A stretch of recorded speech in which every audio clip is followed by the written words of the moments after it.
One of the real shames, I think, that religion is guilty of is misunderstanding the teachings of Shakyamuni Buddha. And you probably have never heard his teaching. He was a psychologist, really. He was a man who died at 82 years old of food poisoning. But how many of you are ever allowed to hear anything that he taught? You, probably many of you are tempted, right, oh, I'm turning this off. It's about Buddha. Because you have been so conditioned by religion, you're not allowed to listen to anything. You're brainwashed, you know, don't listen to them. And why are they so fearful of you hearing? But I thought if you would, even if you pull the shades and don't let anybody know you're watching the program, if you would, maybe we could share a few minutes about Buddha's teachings, and maybe it could touch you to understand a little bit more about yourself. Buddha, quite simply, stated the fact that the fundamental cause of suffering lies nowhere else but deep within ourselves. Buddha taught a word called Renge, R-E-N-G-E, which means the law of cause and effect. And he would say if you have high blood pressure, the effect is your high blood pressure, the cause is you. And then Buddha would say, what are you going to do to put in new causes so that you can bring out new effects? Put in good causes so that your life then has good effects. What are you going to do to change things? And basically, the cause is negative impulses. Did you ever go into a place and say, man, I got bad vibes. I'm really getting bad vibes. And, you know, you've had that happen to you. And it's true. People put off vibrations. And sometimes the bad vibrations that you put off can explode in your home. I mean, you can have fights, people can scream at one another, they can throw things at one another. I mean, all kinds of horrors can happen in your house because you come in with these negative impulses and it just explodes. And that's what Buddha's talking about. But he said that not only are these negative impulses the cause of suffering in a home, but they're the cause of suffering in the world. He believed that if you take what happens in a home and magnify that billions of times, you see what happens in the earth. You have wars, you have natural catastrophes. Instead of putting positive vibrations, Christ-like vibrations in the universe where you have peace, and you're putting these negative vibrations, you have hurricanes and typhoons and all kinds of earthquakes. And Buddha said it's directly related to the billions of negative vibrations or electromagnetic fields that are coming out of people who are negative. And Jesus Christ backed him up. Jesus Christ backed him up. Jesus Christ did not back up Christianity. Jesus Christ backed up Buddha when he said in Luke 11:52, you take away the key of knowledge because you don't enter within yourself. Remember, Jesus Christ said, practice the single eye, enter within yourself. Take no thought, enter within yourself. Cast your net to the right side, enter within yourself. When you pray, enter the closet and close the door, enter within yourself. And he said in Luke 11:52, you take away the key of knowledge because you don't enter within yourself. That means you're taking away the key of knowledge of yourself, your family, who you are, what your purpose is, what God is, where God is, what heaven is, where heaven is. You take away all of that knowledge because you don't enter within yourself. Instead, you depend on religion, which has actually been the cause of all the separation and wars that have happened in the world since the beginning of time. Much of our problem, according to Buddha, is that we spend a great deal of our life trying to cover up or stifle those parts of ourselves that we feel are unattractive. You know, you see it. I mean, we all, we get stuff to put on our hair so we don't look gray. We get stuff to put on our face, or, you get lifts in your shoes or parts to put on you. And that's outside, and that's not bad. But what Buddha's talking about, it says that when we try to cover up who we really are, all we've got going is stress and anxiety, because inside of us there are 10 aspects of consciousness, and it's impossible to eradicate them because we're playing games. You go to church, right, and you're singing, oh, amazing grace, how sweet the sound, all this stuff, and oh, how are you, sister so-and-so, and everybody's holy, and then when they get home, holy hell breaks loose, or unholy hell breaks loose. Oh, yes, I feel so much better when I come in the house of God. But when they get home, what goes on? You can see what goes on by the results in the newspapers. People are shooting each other. I mean, the jails are filled, and if you go to the jails and interview the inmates in the jails, 99% of them have all been baptized and gone to religious schools and all kinds of stuff. So the beauty then of what Shakyamuni Buddha taught is that we don't have to feel guilty about our weaknesses because everybody has them. The guy that's preaching is no more holy than you are. The lady sitting there or the guy sitting there in church who looks to have so much beauty going for them are just as screwed up as you are. And see, and the Apostle Paul was very clear about this. He said everybody has a carnal mind, which we do, and the carnal mind is what is guilty, not you. Because he says in Romans 8:7, get it, Bob, write it down. Romans 8, verse 7, the carnal mind is not subject to the law of God, neither can it be. I'm going to stop for a minute and talk about homosexuality. Homosexual. I see these people on television, especially like a Jerry Falwell, and they come on television, and Falwell will come on, or somebody like, oh, these homosexuals are living in sin, they've got to repent, and all this stuff. But wait a minute, wait.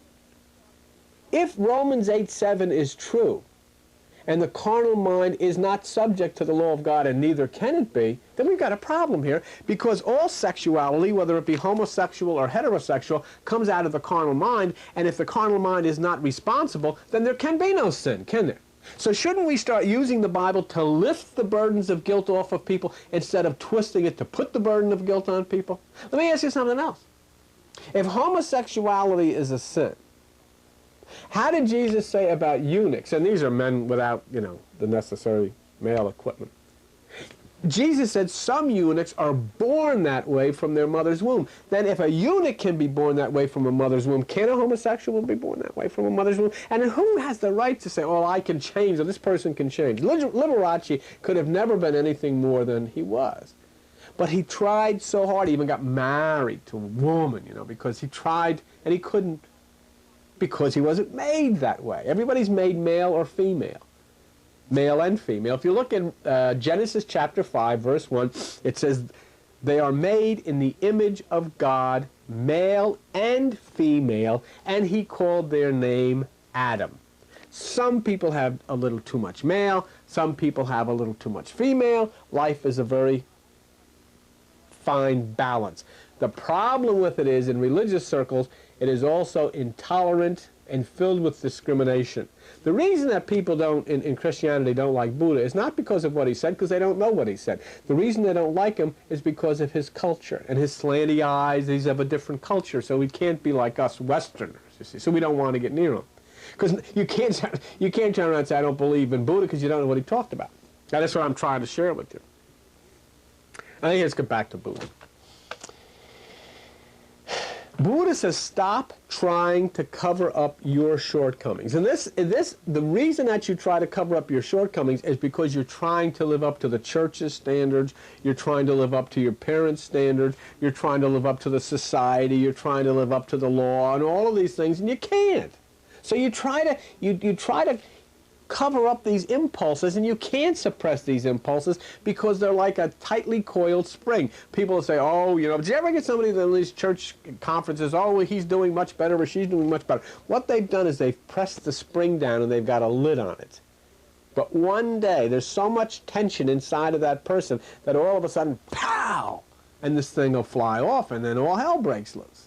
It's the same thing with what they do, with a person, the homosexual person, or a person that they said has some kind of sin. And sin is not gambling or smoking or drinking or sex. Sin is the name of the moon god of Chaldea, and you can look it up in any mythological book, and sin means dwelling in the emotions. That's all it ever meant. It means not meditating, because Jesus told you to meditate. So you can hold your emotions down to try to please the church and try to, you can try to be what you're not really, so that, you don't have the guilt of exposing yourself to the chagrin of the church or the community. But what's going to happen? These problems are going to snap back wilder than ever. So it's a very bad thing to do. Because what happens, instead of, trying to hold them down, we should really be concerned with trying to transform ourselves. But see, the system won't let you do that.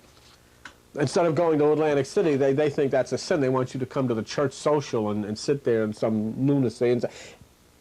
Instead of realizing that people are living human beings with these desires and with these stimulations, these sexual urges and all of these things, and they say, oh, these don't exist. But the same people that get up and say they don't exist are the ones that have the most trouble with them, because they're covering them up, you know. So then you read on television they got caught sneaking off here or there or the other place. What happens, however, is when you enter into meditation, you stimulate the energy within yourself and you start to open up the right hemisphere of the brain, and you start thinking with brain cells on the right hemisphere of the brain that you never thought of before. In other words, the power of hell within the lower part starts to become the power of heaven within the higher part, and that's what Romans 12:2 calls the renewed mind. And this is what Buddha said. Now, think of it very carefully. The renewed mind, what we're talking about, that which will set you free, this is what Buddha said, can exist only because we have all of these attributes within us, which are different forms of thought, different forms of personality, and only because all of these things are within us, which we would rather keep hidden away, okay, then we find out that by understanding how the mind works, how the spirit works, how our very brain works, we realize that there is a way to transform that energy from a destructive energy to a productive energy. It's not trying to, see, you get in so much trouble when you try to change person. Stop doing that. It's not a question that they have an energy, they have a desire, they have a drive. The drive, the energy has to be rechanneled into a different direction. Buddha compares it to the lotus flower. He says, it's only because its roots are in the muck and buried deep in the mud and in the swamp that it's able to produce such a beautiful blossom. You can't take a lotus out of the muck and the filth and the greasy black soil of that's soaking wet and slimy. You can't take a lotus out of there and plant it in your backyard. It won't. And see, what we do, we sometimes we go after people and that have problems, and we try to get them to hold these things down instead of trying to find their real energy, their real desires, their real drive, and see it transformed into something beautiful. What did Jesus Christ say? Jesus Christ said, when the wheat begins to grow, in other words, as you start to get to people and start to get them into meditation, start to get them to lift their consciousness above all of these thoughts. You know the thoughts you get all day that drive you nuts? That's not right. Those thoughts are what Christianity calls the devil. That's the only devil that exists, are the thoughts in your mind. But you can rise above that where there aren't no thought, or aren't thoughts of that type. But when you try so many times to change people, get them to suppress their very being, what you're doing is you're ripping their very soul. You're ripping their very drive. You're ripping their very unique personality. Instead of rechanneling all of this drive and all of this energy, you're trying to get them to sit in some church and sing some hymn or something like that and become something they're not, and they become miserable, and all of that which is still piling up gets worse and worse and worse. And so what did Jesus say? Don't touch the weeds. Let the weeds grow along with the wheat. Allow the wheat to become stronger, and then the weeds will fall away by themselves. What's he talking about? Leave people alone, because, you know, you go to your home and you're more screwed up than they'll ever try to be. You get into your house and you're raising hell with your family, and people are throwing things at one another, or all kinds of stuff going on. Then you go down to church and trying to settle somebody else's problems. Leave them alone. Just accept people the way they are, no matter what kind of bad habits they have, and just keep pouring at them the Christ love, the Jesus love, and get them to raise their energies into meditation. And as Jesus says, as the wheat begins to grow stronger, then the weed will fall away by itself without you having to do anything, especially hurting or destroying somebody. Jesus Christ said something that Christianity could never deal with. It's in John 14:12. And you've never seen it fulfilled, you know, doggone well. They're so into the Bible, and so the Bible is literal. I believe the Bible. Then believe this: Jesus Christ said, "The works that I do, you shall do, and greater works than I do, you shall do, because I go to the Father." In other words, do you do better than Jesus? Can you do better than Jesus? Well, you're saying, well, I can't. Has anybody in your church stood up and said, I can do better than Jesus? Why? They're not allowed to, because tradition says you shouldn't say that. But Jesus said you should. Jesus said you should do better than him. But nobody believed him, because we follow religion instead of following that procession inward and up to the higher consciousness of meditation. That is the dynamic idea of Buddha and Christ. It's not that you get forgiven. Who cares? What good is that going to do to the world? It's not getting you saved. Who cares if you get saved? The point is the transformation of you, and the energy which has been put down by religion and the system is transformed into an energy which grows and then reaches out to help the world, to help the children, to help the animals, to help the ecology, to help all of life, to help the earth. That's what it's all about. It's not somebody gets saved and, oh boy, you know, I got mine, the hell with everybody else. That's not what life is about. So we begin to learn that Christ consciousness, or this God consciousness, is not a supernatural or a super spiritual state. Not at all. It is a quality which finds itself in the lives of ordinary people, in their everyday activities. It's a very normal thing. And if you would even come down and consider coming to the church on a Tuesday night in meditation, you'll start to develop this, because what happens is you go into meditation, you start to stimulate the right hemisphere of the brain. So then you're not just thinking with the 10% on the left side, you're doing what Jesus said. You're casting your net to the right side, and you're starting to stimulate into life brain cells that were hitherto dormant. So we don't have to follow Jesus Christ to become superhumans or saints. We do so to become fulfilled human beings, capable of using higher energies to create a human condition that God intended. In other words, the heaven that you read about, the physical heaven, is supposed to be right here on this planet. And the only thing that keeps this planet Earth from becoming the planet heaven are the thoughts that go on in the minds of men and women. I wanted to tell you, if you get a pencil, I'll give you a telephone number that you could call if you would like to get information about the New Age Christian Village Church. We have a video network in which we send out videotapes each month, and you can get on that network. You can get live services from the church. It doesn't cost you a dime. All you have to promise to do is send the tape on to the next person. That's all we ask you to do. So if you'd like to see tapes from the church once a month on various subjects we teach there in front of a live audience, all you do is call this number. You got the pencil? Area code 609-971-0537. 609-971-0537. So you can call right now. The answering machine will answer and say, send me the information, and we'll send it to you. Or if you'd like to get on the video network, you say that, and we'll put you on that. You get a tape, you send it on to the next person, that's the end of that. But, you know, the things that we're talking about are not things to be frightened of. The things that we're talking about are things to reach for. The things to be frightened of is all of the experiences that we've had in the past. I mean, you've had atomic wars in this world. You've had nothing but wars, and you got a drug culture all over the world that's rampant. You got AIDS and all this kind of stuff. And those are the things to be afraid of. The violence, the starvation, all of the hurt and all of that war, and that's to be afraid of. Why should you be afraid of the peace of finding this peace that passes understanding within yourself, as Jesus taught, and energizing the right hemisphere of the brain so that you can have Christ consciousness? Why would you be afraid of that?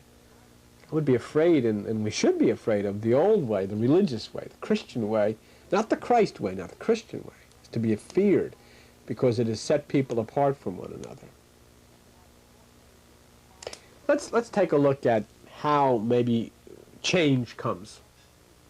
Say for instance, if you take an unripe tomato, green tomato, and you put it on a sunny windowsill, it will quickly ripen and turn red, just as it is.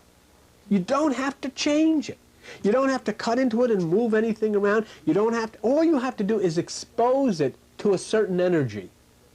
A ripe tomato and an unripe tomato are not the same, yet the change takes place within the same fruit. See? All you have to do with that unripe tomato is place it and expose it to that external force, which is, of course, the sun. Well, there's not only an external force, which is the sun, there is an internal force, which is the sun. And if you take that unripe you and in meditation raise your consciousness to the windowsill and place that unripe you on that windowsill and expose it to the inner sun, which Jesus tried to get everybody to do. That's why he got killed. If you'll do that, then there'll be a change. That's the change. But here's the important part to remember. That tomato cannot be made ripe by religion. It cannot be made ripe by teaching. It cannot be made ripe by singing or following rules. That tomato itself contains the inherent potential for this change. That's why Jesus said the kingdom of God is within you, because inside of you is the inherent potential for change, tremendous change that will benefit you. But it has to be allowed to happen.